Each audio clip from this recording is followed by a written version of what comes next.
2 సార్లు టీలు కాఫీలు అందించేసి రోజు నా ఆఫీసులో తిరుగుతా ఎమ్మెల్యేలుగా అయిపోవాలనుకునే వ్యక్తులు చాలా కష్టం. ఇది 2009 కాదు, 2024 2014 నుంచి స్టార్ట్ చేశాను. అలా కాఫీలు టీలు అందించి పెన్ను పేపర్లు పట్టుకొచ్చి ఎమ్మెల్యేలు అయిపోయిన మంత్రులు కూడా ఉన్నారు ఇప్పుడు వైసీపీలో. వాళ్ళని కాదు, అది అర్థం అవ్వాల్సిన వాళ్ళకి అర్థం అవుతుంది. ఎందుకు అలాగే నేను ఈరోజు కూడా మీకు మాట ఇస్తున్నాను.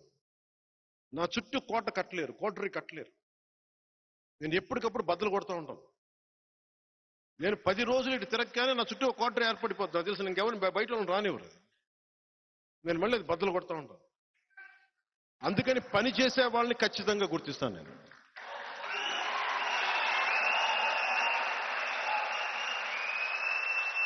పని చెయ్యని వ్యక్తుల్ని గుర్తించకపోవడం అంటే ఏముండదు. కానీ నన్ను బ్లాక్మెయిల్ చేసే వాళ్ళని మటుకు నేను అస్సలు స్పేర్ చేయను. వాళ్ళకి అర్థం కావాల్సింది నేను మెత్తగా వ్యక్తిని కాదు, మెత్తగా కనిపిస్తాను. నేను చాలా తెగించిన వ్యక్తిని. నేను మెత్తగా కనిపించినంత మాత్రాన, మెత్తగా మాట్లాడినంత మాత్రాన నన్ను కూర్చొని ఆడేసుకుందామంటే తర్వాత భవిష్యత్తులో నేను ఆడేసుకుంటాను మీ అందరితో. ఎందుకంటే ఇది మీరు నా మీద దాడి చేస్తే నేను పెద్ద పట్టించుకోండి. నా బిడ్డ జనసేన, నా బిడ్డ గుండెల్లో పెంచాను దాన్ని.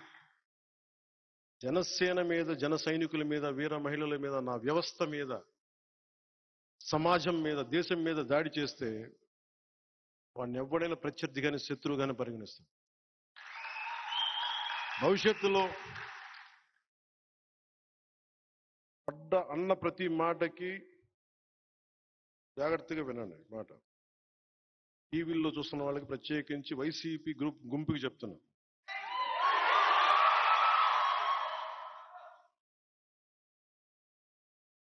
వాళ్ళ గురించి అంత మాటలు ఆలోచించండి. వాళ్ళు చాలా చిన్న మనుషులు.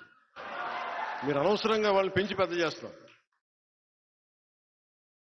ఈ వైసీపీకి నన్ను బద్నాం చేద్దామని ఆలోచించే ప్రతి ఒక్కరికి కూడా చెప్తున్నా,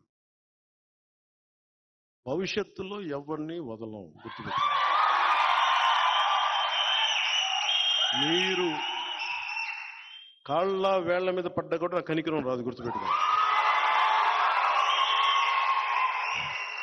ఎవరన్నా సరే నమ్మక ద్రోహం చేశారా అస్సలు వదిలేదు.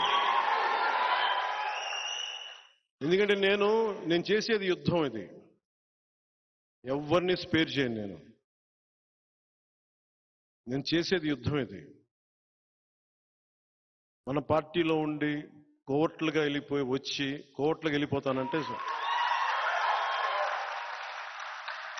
అలాగే 2019లో చాలా మంది యువ